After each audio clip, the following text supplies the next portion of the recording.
All right, welcome everybody. Welcome back to day 2 of Couchbase Connect. As always, we like to encourage you guys to take surveys and download the mobile app. You've made it to the big data with NoSQL, Hadoop, Spark, and Kafka. I'm Will Gardella. I'm Director of Product Management at Couchbase. This is the best session of the entire thing. I want to set your expectations right now. So you did drag yourselves out of bed after the election. I appreciate that. Fewer people drinking at 9 o'clock in the morning than I expected. And that's how you can get a hold of me. I do have a warning here. There is a small picture of an elephant. Hopefully, you guys can take that after the election. We're here in California, so I don't know how that's going to go. All right, so what I'm going to cover today is just try and give you guys the 10,000-foot overview. There was a session yesterday on Spark and Couchbase that covered a lot more details, gave you some nice demos. I'm going to talk today about sort of how Couchbase fits in that world, give you a little bit about Spark and Hadoop, when you'd use one, when you'd use the other. I'm going to talk about Couchbase and Kafka. And then I'm going to talk a little bit about the analytics announcement that we made this year and how that fits in. So usually when I talk about big data to a Couchbase audience or a non-Couchbase audience, I like to remind them, this big data comes from these systems that tend to store operational type data. So people do stuff on the web, or they make applications that people use on the web, or mobile applications or Internet of Things type applications. These are the producers of data. And when you think about Couchbase, it's often the store behind those types of applications. So that's the place where the data is originating. Couchbase specializes in those types of use cases for the reasons that probably a lot of you know. Now, I'm assuming that a lot of you are familiar with Couchbase in some sense. So probably this stuff is not a surprise to you. But Couchbase tries to deliver certain things that are mission critical for these businesses that run applications that have to be up all the time. They have to be predictably responsive, right? So they not only have to be fast, but they have to be fast sort of all the time in a dependable way. They have to scale really well. You just add nodes when you have more traffic, and it should just work, right? That's important. Data agility, that's something people count on for Couchbase, right? Flexible schemas. Developers need to make a change to something. You have a catalog application. You have never handled electronics before. Now you're handling electronics. Now you care about RAM and CPU and stuff that you never had to have in your catalog before. You just add it. Your developers add it. They do what they need to do, and you move on with your life, right? These are the kinds of reasons that people pick a Couchbase. And of course, the mobility, geo-replication of data, and easy management. These things are all must-have kind of things. So where does this fit in with things like Spark and Hadoop, right? We're here in Silicon Valley. Obviously, Hadoop is the answer to every question, no matter what that is, right? So we've seen Hadoop here for a long time, but not everybody sees Hadoop. And so I get a lot of questions about, what's the purpose of Hadoop, and does that mean that all the other NoSQL solutions don't need to exist anymore? And the answer is not really. I mean, I'm gonna give you some insight in a second about why it's pretty clear that these things are designed for different use cases, and they kind of work together pretty well and pretty seamlessly. On the left-hand side here, you have the Couchbase. On the right-hand side, you have the Spark and the Hadoop.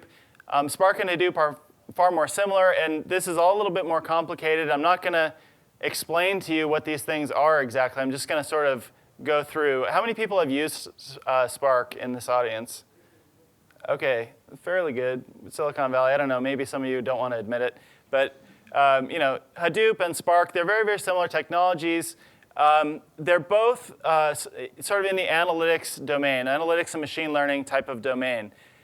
Whereas Couchbase is an operational store, right? That's the thing that you're hitting when you go on eBay and you try and put something in your shopping cart, and you need that to be very fast, right? That's not going directly to a Hadoop system. That is hitting something like a Couchbase, right? Or hitting Couchbase. So it's backing these web applications, mobile applications, and it's taking writes from what that user is doing, right? And so it has to do balanced read writes at scale and so forth, right? That's not really a problem that Hadoop and Spark are trying to solve.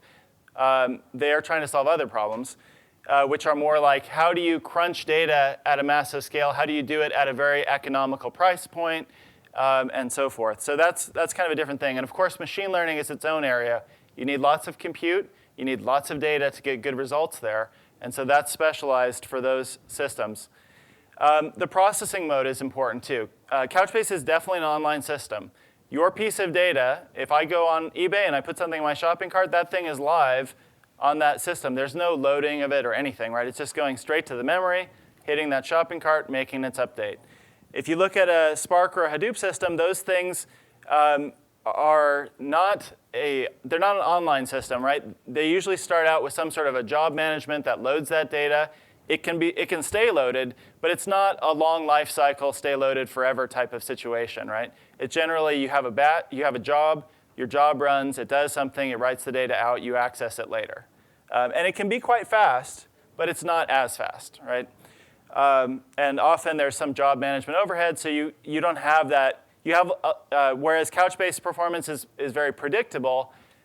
In that job management environment, it can be somewhat variable because of the fact that other people may be using the cluster. Maybe your job isn't as high priority. Maybe somebody ran a giant job, whatever. So in the best cases, those systems, Spark and Hadoop, can be quite fast and can do great things. So I'm not knocking them. I like those systems.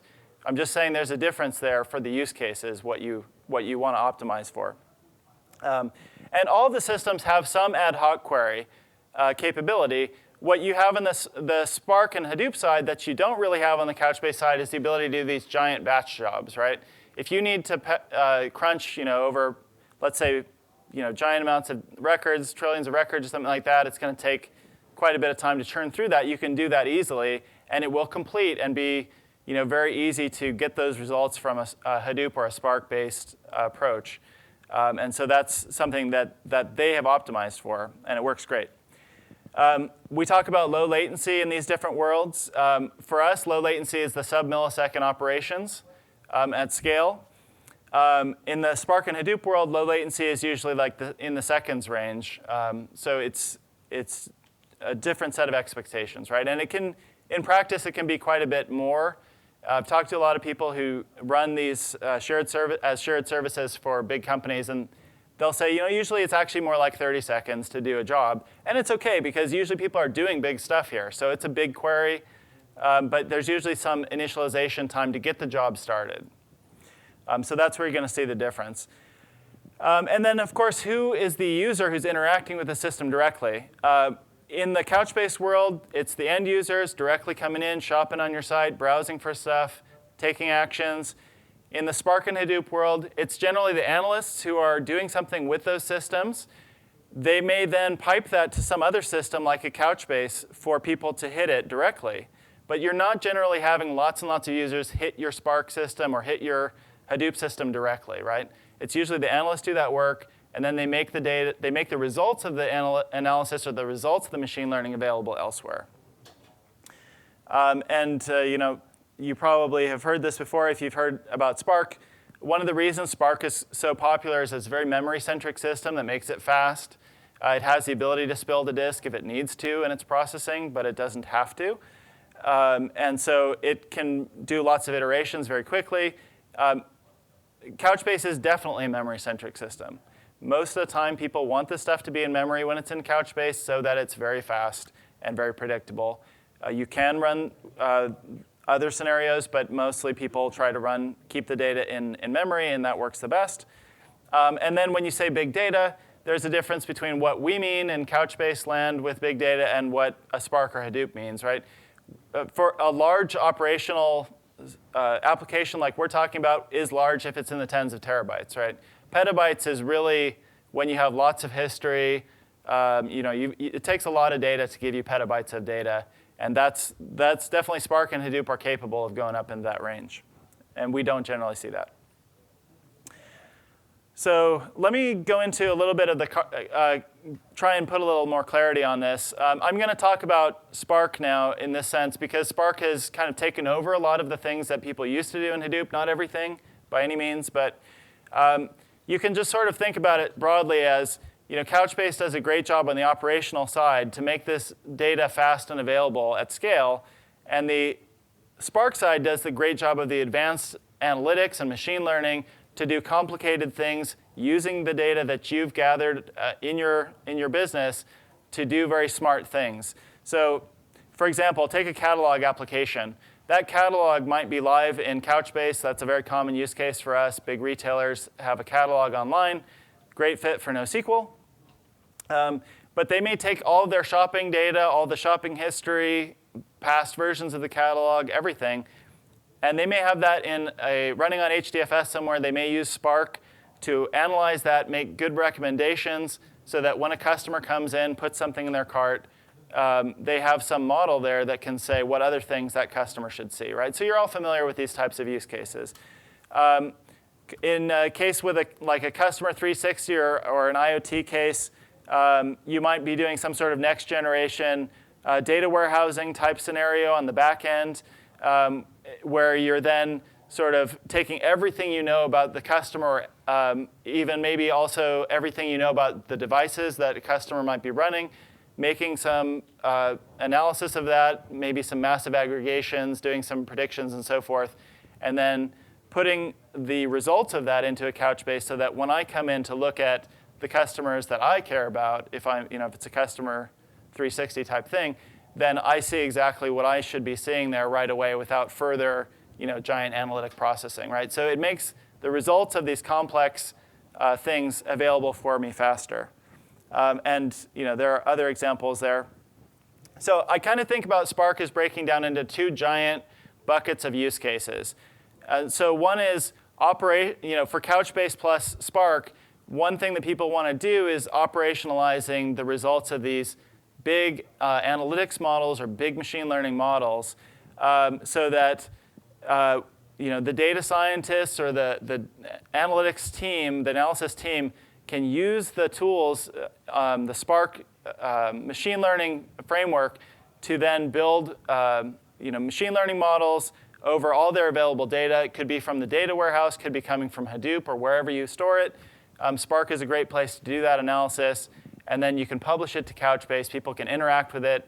The results of those things serves as training data that gets fed back into Spark and updates those models, right? And so that's the way you kind of operationalize this thing at scale. And I'll just give you an example here. I think the kind of thing that you have on there with the historical data, right? There's this saying that more data beats a cleverer algorithm, right?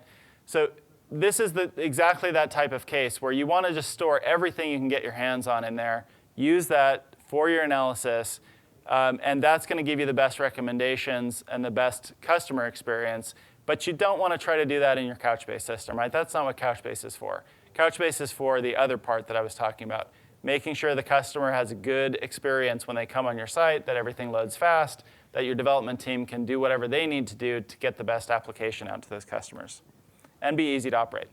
There's another case which is kind of a broad, and this is now for something completely different, but there's a great flexibility with Spark. It's quite popular. It has connectors to everything. Pretty much any system you want, you name it, there is a Spark connector for it. And that makes Spark kind of an interesting thing for data integration cases, where you want to take something from MySQL, you've got some information over here in HBase and something over here in Mongo, and you need to do some analysis. You got HDFS, right? You can write some little Spark scripts. You can pull that stuff together, and it's quite easy, provided you know Scala, or if you're using a tool that can do that for you. And so that's another reason that a lot of people use our Spark connector. It's because it's great for these data mashup things. So I debated whether I should cover this with you guys, but I decided to do it. This is the Lambda Architecture. How many people are familiar with Lambda Architecture already? I'm seeing a pretty good number of hands. Yeah. So the interesting thing about the Lambda Architecture, the idea here, and this was a bigger deal a while ago, right? So you look back 8 years ago, I guess it was 7, 8 years ago, this was a big topic of discussion. And the Lambda architecture is basically saying you have to make a split between the data what you're seeing on the top here is batch processing data, right? Really big analysis, like I was describing, these machine learning models, take lots of crunching, lots of iterations, and you get something out at the end, but it takes time, right? So you do this as a batch. On the bottom, you have your speed layer. The speed layer is like you need to stream things, you need the fastest results possible, you need to know immediately, what did people tweet, all this stuff. And so that was the idea of the Lambda architecture. And so if you guys are wondering about Spark and why it was so popular, one of the things that it offered was you can use the same programming items on both sides, the speed layer and the data layer. So instead of doing your batch in one programming language with one set of guys with one skill set, and your speed stuff with a different set of guys, then Spark was sort of saying, hey, you can do a good job. You can do one set of code assets, one language, one framework can do both batch and streaming. And yes, there were some lumps in the road and so forth, but it pretty well worked. And compared to what was there before, it was a pretty good improvement. So what you would have seen if you'd looked at this before was maybe Hadoop on the top, something like Storm on the bottom. And Storm has some great properties to it. And we actually have quite a few Storm users who use Storm and Couchbase together. But with Spark, you can kind of do both in either way. Couchbase in this model, in the Lambda architecture, you definitely see it as the place where the data is coming into the system because of the people using the application. The data is being generated there, writing into Couchbase. From there, it can be streamed on further, passed through a speed layer. And in a lot of cases, people will do things like use the Couchbase views to do processing on that data as soon as it comes into Couchbase. So if you're familiar with Couchbase views, they're maintained, right? You create a little MapReduce program on Couchbase, and it will do that data processing as the data comes into the system. So it's a nice, fast way to do things. On the batch side, it used to be the only game in town was really Hadoop and MapReduce. Now a lot of people use Spark, and Spark has more powerful primitives, right? So you don't have to do everything by MapReduce alone. You have other choices, so it's quite nice. And then on the other side, the serving layer, so you've done this processing, right? And you need to get those results out to people. You need to make them available to users or as dashboards. Then Couchbase, again, comes into that system.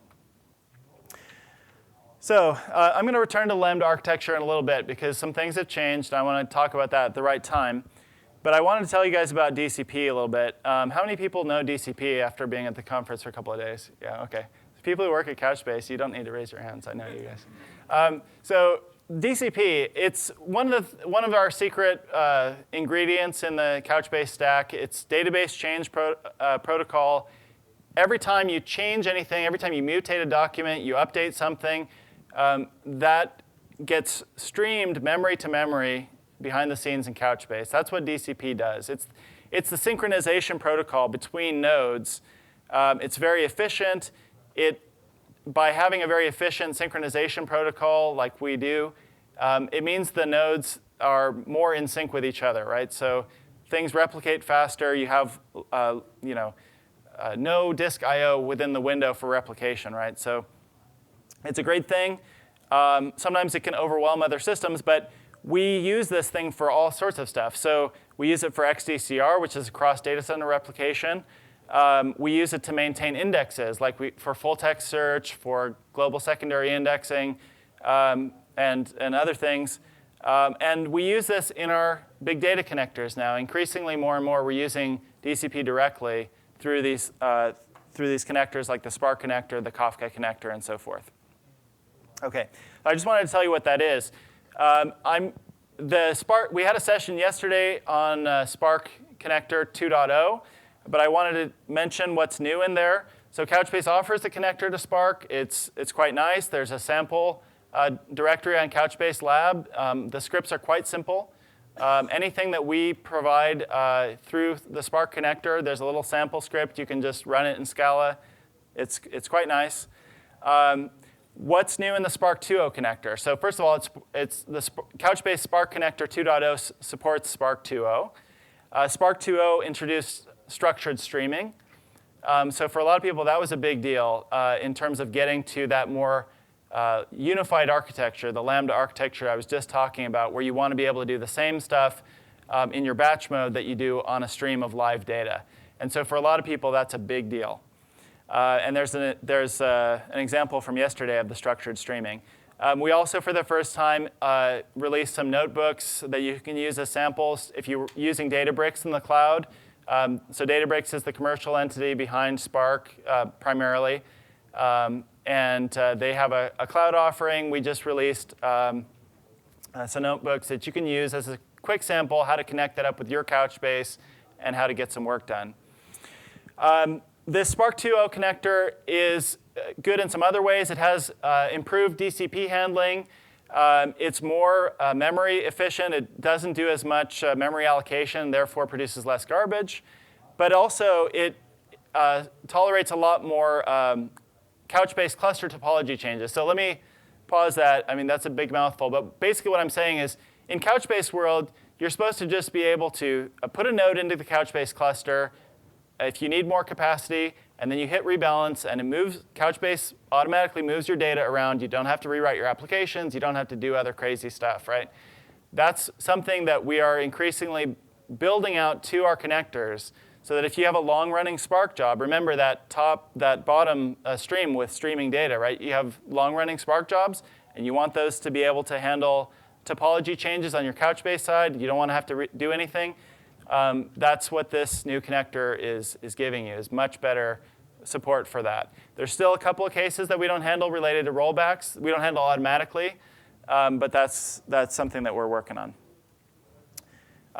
So in terms of features, what's in this thing? It pretty much does everything that you can do with Spark and everything that you can do with Couchbase. So you can create RDDs or data sets from nickel queries, from key value queries, from views.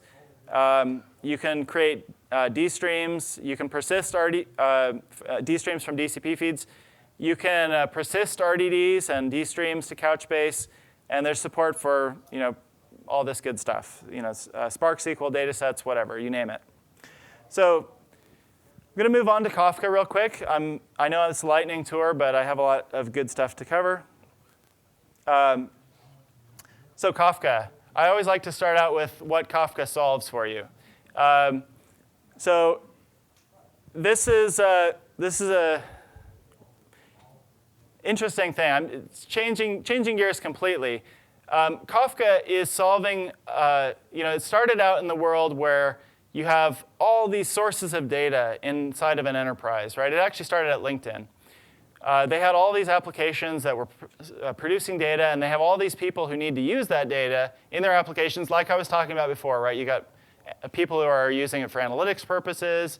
You got people who are using it for maybe billing. You got people who are building new features based on those data sources. So you've got all this stuff going on, and how do you connect all that stuff up, right? Point-to-point connection is terrible, right? Your engineers can't deal with all the other engineers, and it's just a mess, right? So really so Kafka is heavily used in Couchbase customers.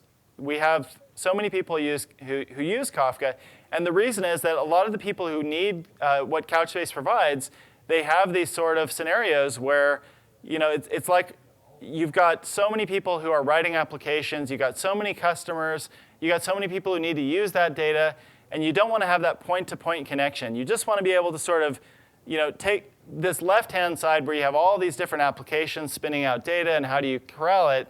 You want to go from that to this right-hand side where it's kind of like, you know what? Why don't we just publish the data that we produce? We'll always publish that to Kafka somewhere. That lets us describe the data. It lets us access control the data. And then people who need to use the data will come to Kafka to get the data. So you've got producers and you've got consumers. But in the world where you put Kafka in the middle, you don't need to have a prearrangement between those people, right? The guys always know, I'm going to publish my data to Kafka. People who need to consume it are always going to know, I'm going to consume my data from Kafka. And then Kafka takes care of some hard problems. I mean, Kafka is a very elegant and simple kind of design. So it's great in the sense that, there's a session on Kafka right after this, by the way. But it's a great, very elegant system. And I'm not going to talk too much about the design, but basically it serves a broker function. You have some sources that produce data really fast. Couchbase is one of those. It spins off data very, very quickly. And you have other systems that are more of a slow consumer of data. They need it fed to them at maybe a trickle rate. You may have people who come on to consume data once a week because it's just for backup purposes, just for disaster recovery or whatever. And so Kafka can kind of sit in the middle of that. It can store copies of messages for however long you set the retention policy, let's say a week or 2 weeks or whatever you need. And people can come along. Applications that didn't even exist when you wrote the data producer, an application can come along, write a new consumer that didn't even exist before, and just pull that data out of Kafka. So it actually serves a great purpose. It's very useful. It has some overhead involved with it, right? You have to run Zookeeper and some other things that people aren't crazy about. But if you have it as an enterprise option, then a lot of people just use it for everything, and they find that works pretty well.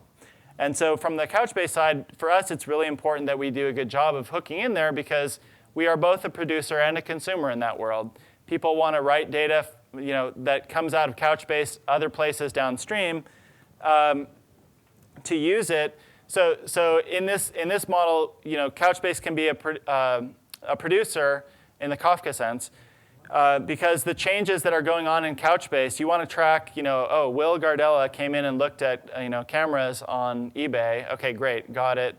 You want to do something with that in other systems, right? So in that sense, when a bucket changes, a document in the bucket changes, you would need to replicate it out to someplace else, and you can use the Kafka connector to do that. You might also want to do things like take changes that are happening in your Couchbase system and replicate those, react to them in some other system, like you might do with triggers or something else. I mean, triggers are somewhat evil, but in other systems, you might do something like that where you look at, OK, this document expired. Let's say it's my shopping cart, right? And for fraud prevention purposes, I want to make sure that every place that shopping cart might show up, it will now be invalid, right? And it's think big here because we're talking about kind of replicated globally. You want to make sure nobody can use that shopping cart, that authenticated shopping cart for fraud purposes, right? So you need to make sure that you take action on that. Kafka is great. You publish the event and you go. Real-time data integration. This is another kind of case where you basically want to stream the data out of Couchbase. You want to do maybe some light transformation on it. Usually people don't do like mega ETL using mega transformation kind of stuff through Kafka, but you can definitely take something out, sort of normalize the data and use it someplace else, right? Kafka is definitely good for that one. You can load it into another system, an RDBMS or something like that your analysts need to look at. And then, of course, you can do things like stream changes out of Couchbase, do something with them in Kafka. Maybe you even put them in another system, like in a Hadoop. A lot of times when people use Couchbase with Hadoop, they actually flow the data through a Kafka system first. And then maybe they're doing something like we were discussing before with those machine learning models, and then they flow it back into Couchbase instances. Some of our customers run at scales where they just kind of like spin up clusters and then throw them away after they're done with them, right? So if you're doing things like that, then you can easily see why being able to move stuff through Kafka might be helpful there because you have everything sitting in the Kafka brokers, and it's just a question of going to that topic and saying, OK, give me all that stuff. Now I need to spin up my Couchbase. OK, great. I'm ready to go. OK, so we just also released it's still in developer preview, but we'll go GA by the end of the year. We just released a new Couchbase Kafka connector. So this is the 3.0. It's in developer preview 4, I believe, right now. 4 or 3? 4. And so this gives you the ability to do Kafka consumers or producers. You stream events. You can do filters, transform events. It also takes advantage of the improved DCP handling that I was talking about before. So it uses the same DCP library that the Spark connector does. And so it also gives you the dynamic topology support. So it handles rebalances and so forth. And that's even more important in the Kafka world because there you generally do have very long-running relationship between your Couchbase and your Kafka cluster. So that means you don't have to restart things. You don't have to do other things. And then it also supports this thing called Kafka Connect, which is really exciting. if you're excited about things like this, but I am. So let me show you that. And I don't want to steal any thunder from the talk that's following, but Kafka Connect is part of the open source Apache Kafka. So it's actually done by a guy who works at Confluent, which is the commercial entity that spun out from LinkedIn guys who invented Kafka. It's really good because it actually is built into Kafka, so you don't have to install anything separate. But it has sort of unified management for all the connectors that you need. So remember I was telling you, usually you use this because you're connecting to a whole bunch of different systems. And Kafka Connect is still fairly fresh. But using Kafka Connect, you can kind of monitor the flow of events end to end, right? You have one consistent way of doing connectors. And so that makes it a lot easier for people who need to manage this stuff on a long-running basis. So that's one of the main things that we've heard from our customers who've been running Couchbase and Kafka together. So I think this is going to be really exciting when we get this fully up and operational. It just makes it a lot easier for people in your company to deal with this stuff. And then you can actually, the monitoring end-to-end is really important because otherwise you just have sort of Java processes sitting around, right? This gives you a place to put those Java processes in a way to reason about them. And so, sorry, I accidentally animated that slide. But so what you're seeing there is in the Lambda architecture, Kafka is definitely a way of moving data between these various processing layers. And then there's one more thing which I will not talk about, but it's going to be in the next session on Kafka. And so there's this new thing called K-streams, or Kafka streaming. And this is a sort of new stream processing that's now available on Kafka, K-tables and so forth. What Kafka is moving in the direction of giving you sort of proper stream processing directly native in Kafka. And so this is a really interesting development that we're watching, and you'll see some demos. So if you're interested in that, you should definitely hang out for the next session here. OK, finally, I think I have a few minutes left here. I haven't seen any signs go up in the back. I wanted to talk more about the announcement that we made this year at Couchbase Connect, which is the announcement of Couchbase Analytics, which I happen to be the product manager for. So again, I'm a little bit biased, but this is our very first developer preview of the analytics. And I wanted to talk a little bit about the design, the problems that this is designed to solve. So if you remember at the very beginning of this talk, I mentioned we really optimize for these operational type use cases. So Couchbase has always tried to deliver sort of fast, agile, elastic, developer experience. So fast, consistent, low latency. Agile is, the flexible, schema, JSON documents, and elastic is pretty self-explanatory, and that's actually hard to do. The hardest part of the stack to scale is always the place where you have persistence, right? And so that's what Couchbase has always tried to solve, that hard problem, make it easy to operate at scale, and make the performance predictable. As a result, the Couchbase query capability that we give today using Nickel and using the global secondary indexes is largely designed to support this case on the left. So when I say Couchbase query, I mean the query service in the sense of MDS and multi-dimensional scalability. And so what we usually see as a traffic pattern through Nickel is that you've got a lot of people doing a lot of queries. But mostly those queries are returning a relatively small number of documents, most of the time. And it's optimized to do that very, very quickly. And so I'm going to talk about that a little bit more. What we want to add with Couchbase Analytics is the ability to do a wider range of queries, including queries that may run over larger amounts of records. These queries may do more complex processing. Maybe the processing even spills over nodes, right? In the sense of you can't solve that with a single node. You need to query your entire data set. And so there's some interesting properties that are there. There's a dedicated session on this later today in this room. So I'm not going to go too much into that detail.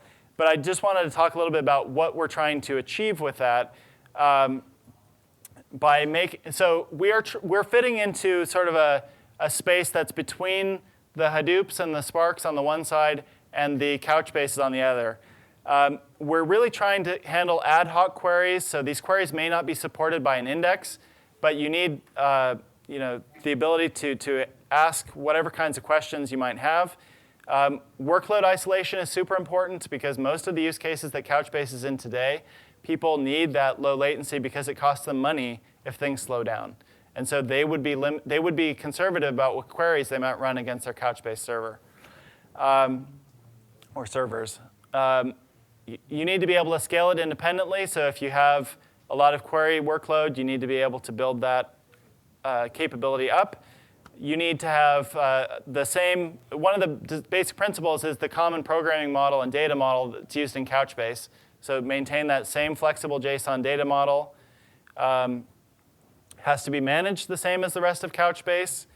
And of course, it needs that fast data synchronization. One of the things that, so I won't give everything away, but basically, if you look across the bottom here, we're talking about the same Couchbase MDS, multidimensional scalability, that people are already used to from elsewhere in Couchbase, but adding now some additional optional services that people can take advantage of.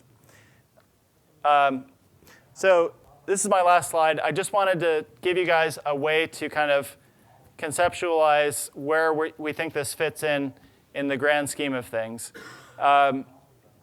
So you kind of have these two extremes, as I said at the beginning, right? You have these online cases where faster is better. People are willing to give up all kinds of things to make sure that happens consistently at scale, right? So you go all the way from the sort of key value cases where Couchbase, shines definitely. You're talking microseconds. Usually there, you're accessing one record by the key. You know which record you're going to, and you can get that thing really fast.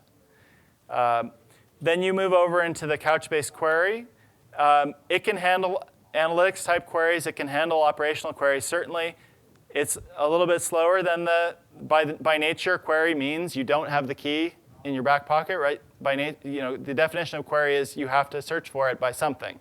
But we still make that very fast and very consistent. And then you go out into the world of the Couchbase Analytics, where you're saying, OK, now we're doing MPP processing, right? This is a parallel query. I'm going to be asking more than one node, so there's a little tiny setup time, but this is an online system, so it's not like a job-based system, right? You're not actually saying, OK, now I need everyone to clear the decks because it's my turn to play with the data, right? This is an online environment like a database, but parallel and distributed. And then, of course, you get into the Sparks and the Hadoops. And they're sort of job-based, and in practice, they tend to be a little bit slower in practice. I'm not saying not in ideal cases. In ideal cases, they can be set up to be very fast.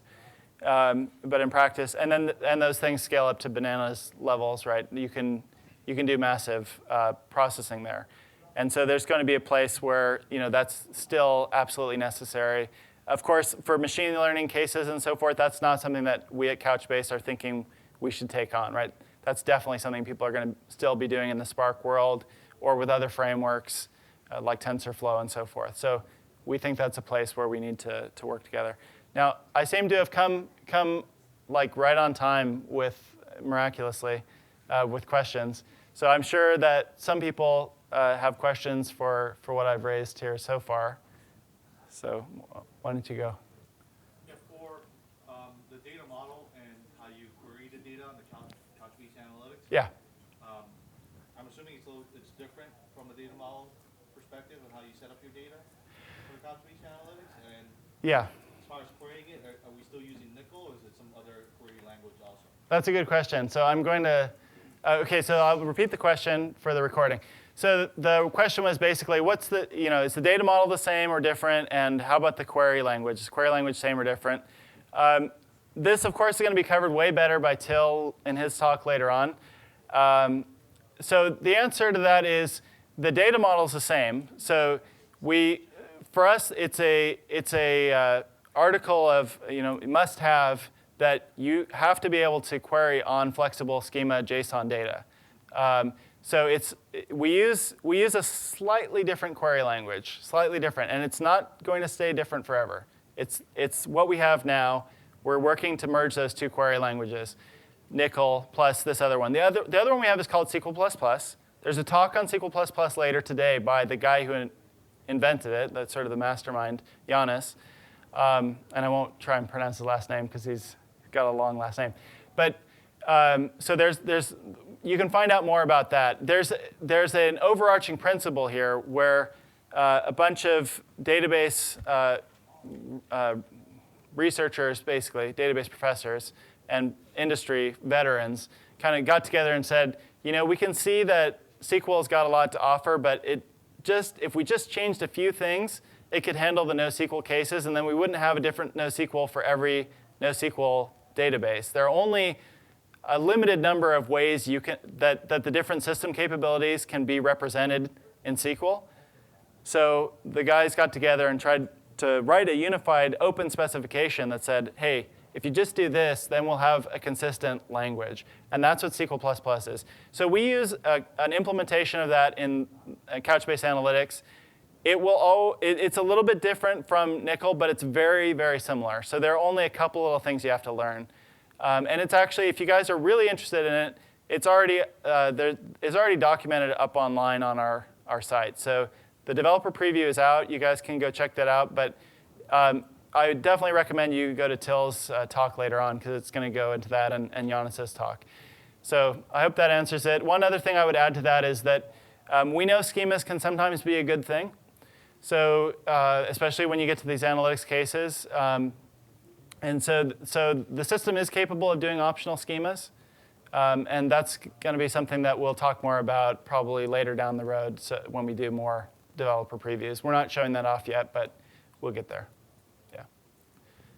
In the back?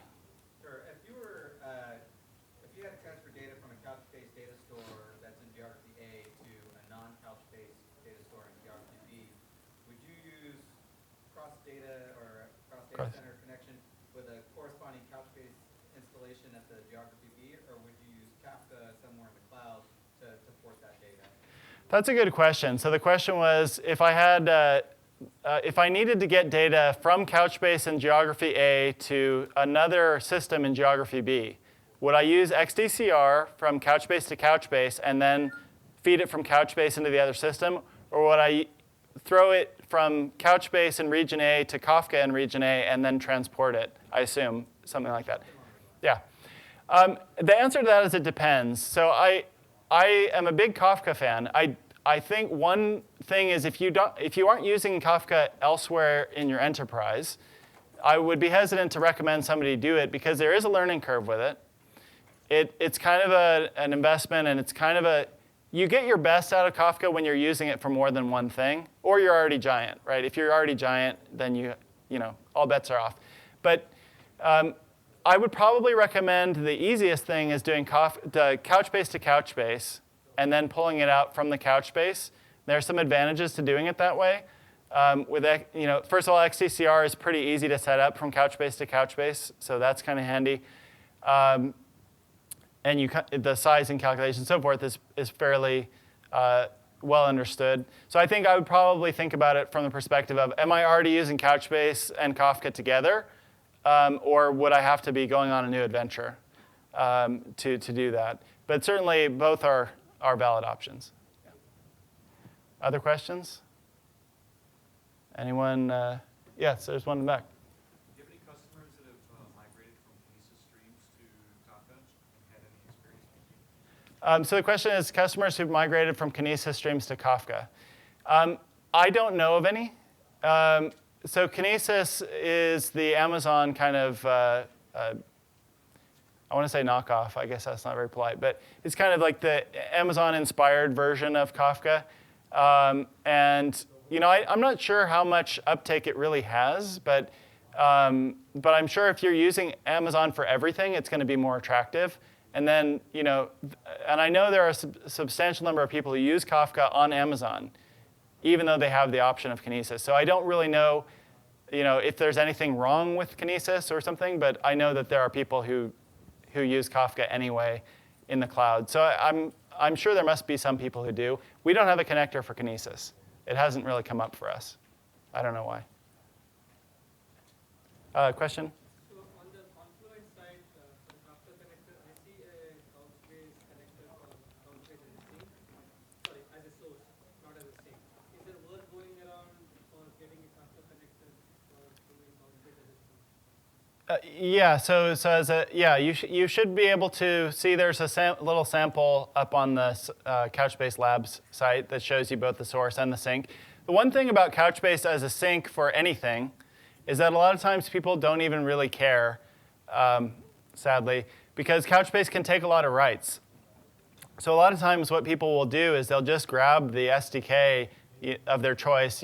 Often it's the Java SDK in the big data world. They'll grab the SDK and they'll just write whatever program they want to write directly to Couchbase.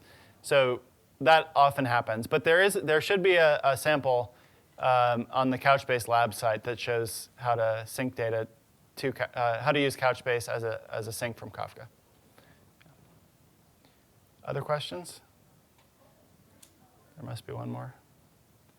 I didn't offend anybody with my Couchbase compared with other things slides. That's pretty good. Or maybe offended you so much you don't want to say anything. Or you're in shock from the elections. I don't know. Yeah, you missed the elephant image? See, it's there. It's there. It's small. Yeah. It doesn't look particularly political, but there you go. Yeah. All right, so I think we're done here if there are no further questions. So thank you for attending, and thanks for the questions. There is as a little reminder, there's a survey. There's also a partnership that we have with Gartner where you can give feedback on Couchbase, on what you're seeing here, on your experience using it, and so forth. And they definitely appreciate to hear from customers who've used Couchbase. So I would encourage you to do that. And thanks very much.